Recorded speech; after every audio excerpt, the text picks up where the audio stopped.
സല്ലല്ലാഹു അലാ മുഹമ്മദ് സല്ലല്ലാഹു അലൈഹി വസല്ലം. സല്ലല്ലാഹു അലാ മുഹമ്മദ് സല്ലല്ലാഹു അലൈഹി വസല്ലം.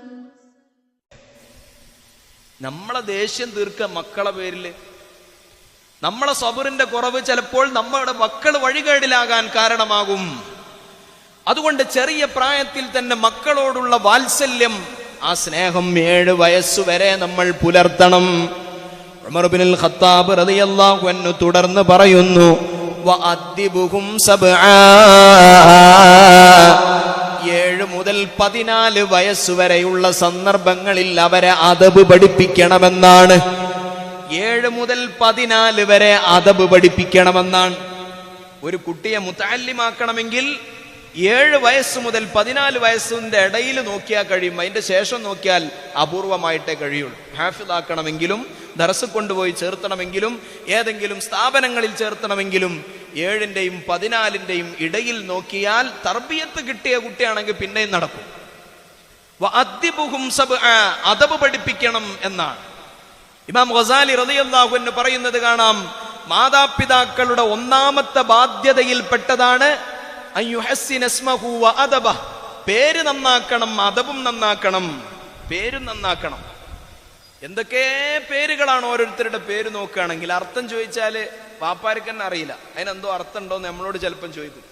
ഒരു ഒച്ചപ്പാടായാൽ മതി, ആരും കേൾക്കാത്ത. ഇതിന്റെ മുമ്പ് ഒരു ട്രെൻഡ് ഉണ്ടായിരുന്നു, സെഡ് വെച്ച് സിബ സുബ സുബ എന്നൊക്കെ പറഞ്ഞിട്ട് അർത്ഥം ചോദിക്കും നമ്മളോട്. അതിപ്പോ കുറച്ച് കുറഞ്ഞാണ്, സെഡൊക്കെ കഴിഞ്ഞ് അതിന്റെ A to Z നമ്പറുകളൊക്കെ കഴിഞ്ഞപ്പോ ഇപ്പൊ കുറച്ച് ഒഴിവായി പോയി.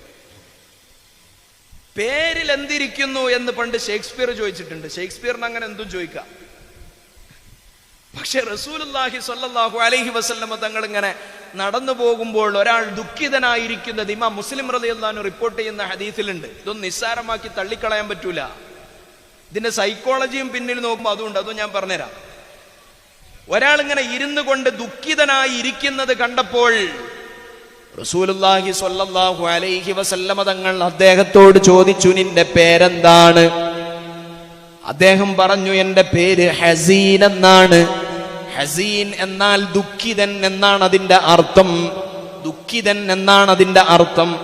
നബി സല്ലല്ലാഹു അലൈഹി വസല്ലമ തങ്ങൾ ആ അദ്ദേഹത്തോട് പറഞ്ഞു, ബൽ അൻത സഹിൽ, നീ ദുഃഖിതനല്ല, നീ എളുപ്പമുള്ളവനാണ്, നീ സഹിലാണ്. സഹില് എന്നാൽ നല്ല എളുപ്പമുള്ളവൻ എന്നാണ് അതിന്റെ അർത്ഥം. അതുകൊണ്ട് നീ ദുഃഖിതനല്ല എന്ന് നബി സല്ലല്ലാഹു അലൈഹി വസല്ലമ തങ്ങൾ അദ്ദേഹത്തിന്റെ പേര് മാറ്റിയിട്ട് സഹിൽ എന്ന് ഇട്ടുകൊടുത്തപ്പോ ആ സ്വഹാബിയായ മനുഷ്യൻ പറഞ്ഞു, എന്റെ ഉപ്പ ഇട്ട പേരാണ് ഹസീൻ എന്ന പേര്, ആ പേര് മാറ്റണോ നബിയെ എന്ന്.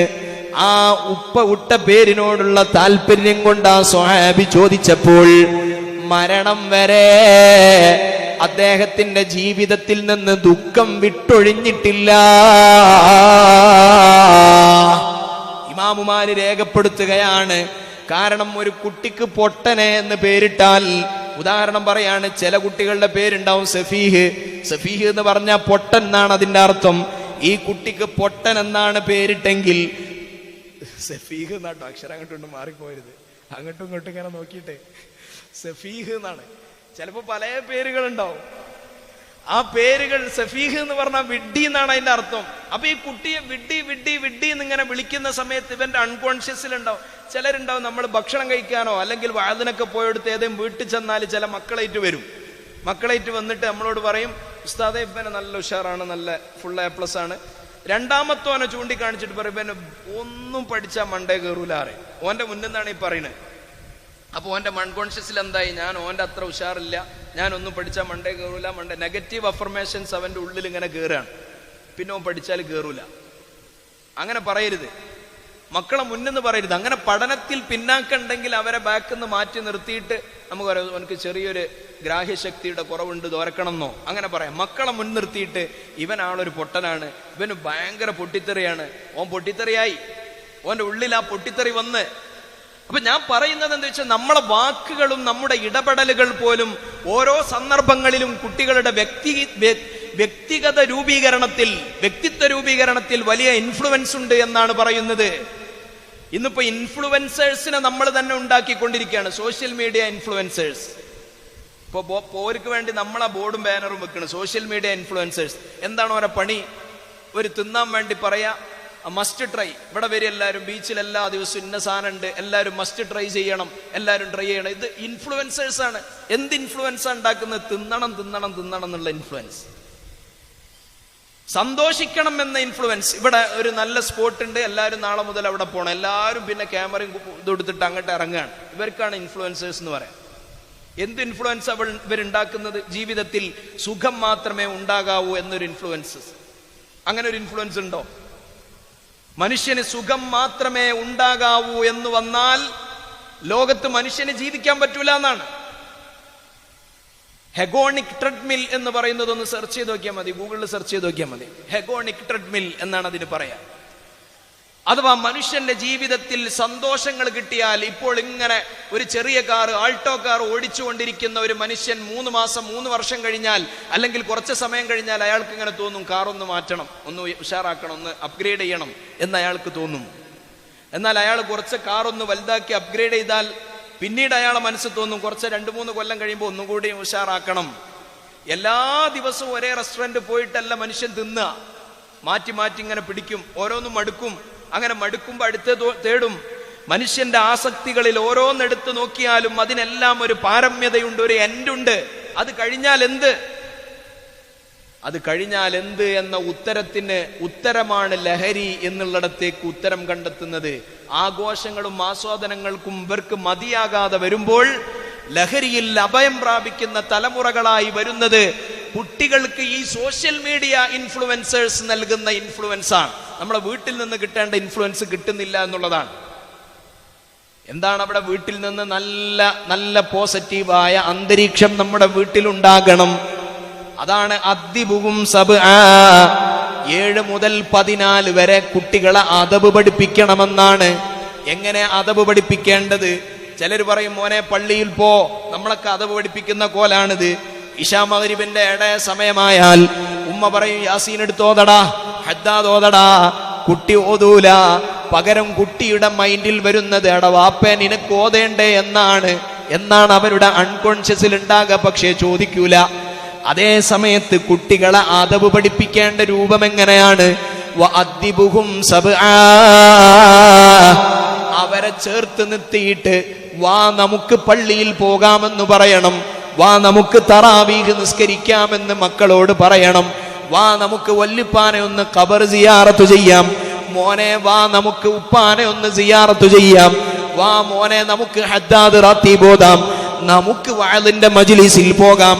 അതേ സമയത്ത് നമ്മളിൽ പലരും പറയുന്നത്, മൊബൈൽ ഫോൺ ഉപയോഗിക്കരുത് കേട്ടോ, മൊബൈൽ ഫോൺ ഉപയോഗിക്കരുത് നമ്മൾ ഇങ്ങനെ പറയും. നമ്മളെ കയ്യിൽ ഇത് പിടിച്ചിട്ടാ പറയാ മൊബൈൽ ഫോൺ ഉപയോഗിക്കരുത്. കുട്ടി കേൾക്കൂല. അദബിന്റെ രീതിയിൽ ഏറെ പ്രധാനപ്പെട്ടതാണ്. 1000 തവണ നമ്മളൊരു കാര്യം ചെയ്യരുത് ചെയ്യരുത് ചെയ്യരുത് എന്ന് പറഞ്ഞാലും, ഒരു തവണ നമ്മൾ ആ കാര്യം ചെയ്താലും ഏതാ എഫക്ട് ചെയ്യുക? നമ്മൾ ചെയ്യുന്നതാണ് കൂടുതൽ കുട്ടികൾക്ക് ഇൻഫ്ലുവൻസീവ് ആവുക. കാണുന്നതായിരിക്കും അവർക്ക് ഏറ്റവും കൂടുതൽ സ്വാധീനം ചെലുത്തുക. അപ്പൊ അതുകൊണ്ട് അദ്ദിബുഹും സബ്ആ, 7 മുതൽ 14 വരെ അദബ് പഠിപ്പിക്കണം എന്ന് പറഞ്ഞാൽ അതിന്റെ അർത്ഥം കുട്ടികളോടൊന്നിച്ച് നമ്മൾ നമ്മുടെ എല്ലാ നല്ല കാര്യങ്ങളിലും കുട്ടികളെ കൂടി ചേർത്ത് പിടിക്കണം. ആൺകുട്ടികളാണെങ്കിൽ സുബഹിക്ക് പള്ളിയിൽ വരുമ്പോൾ, തമ്മീസെത്തിയ മക്കളാണെങ്കിൽ അവരെ കയ്യും പിടിച്ചു കൂടെ പള്ളിയിലേക്ക് കൊണ്ടുവരണം. നല്ല നല്ല മൂല്യങ്ങൾ നമ്മൾ അവർക്ക് പഠിപ്പിച്ചു കൊടുക്കണം. നല്ല നല്ല ധാർമ്മികാന്തരീക്ഷമുള്ള സ്ഥലങ്ങളിൽ അവരെ പരിചയപ്പെടുത്തണം. സംഘടനകളിലേക്ക് കുട്ടികളെ നമ്മൾ തന്നെ കൈപിടിക്കണം. നമ്മളൊക്കെ വലിയ സംഘടനാ പ്രവർത്തകരാണ്. എന്നാൽ നമ്മുടെ മക്കളിൽ എത്ര പേര് SSFൽ പ്രവർത്തിക്കുന്നുണ്ടെന്ന് നമ്മൾ ഗൗരവത്തോടെ ചിന്തിക്കണം. ഇവിടെ നമുക്ക് പാരന്റിങ്ങിൽ അപകടം പറ്റുന്നു എന്നതാണ്. നമ്മളൊക്കെ വലിയ നേതാക്കളാണ്, വലിയ പ്രവർത്തകരാണ്. നമ്മുടെ വീടകങ്ങളിൽ എത്രത്തോളം ഇസ്ലാമിക അന്തരീക്ഷമുണ്ട് എന്ന് നമ്മൾ ആത്മവിചാരണ നടത്തണം. അവിടെ ഇസ്ലാമിക വിരുദ്ധമായ എല്ലാ ആചാരങ്ങളെയും എതിർക്കാനും ഒരു നല്ല ഇസ്ലാമികമായ സംസ്കാരത്തെ അവിടെ കെട്ടിപ്പടുക്കാനും നമുക്ക് കഴിയേണ്ടതുണ്ട്. അങ്ങനെ അദബ് പഠിപ്പിച്ചാൽ പിന്നെ പിന്നീടുള്ള 7 വർഷക്കാലത്തെ ഉമർ ഇബ്നുൽ ഖത്താബ് തങ്ങൾ പറയുന്നത് വസാഹിബുഹും സബ്ആ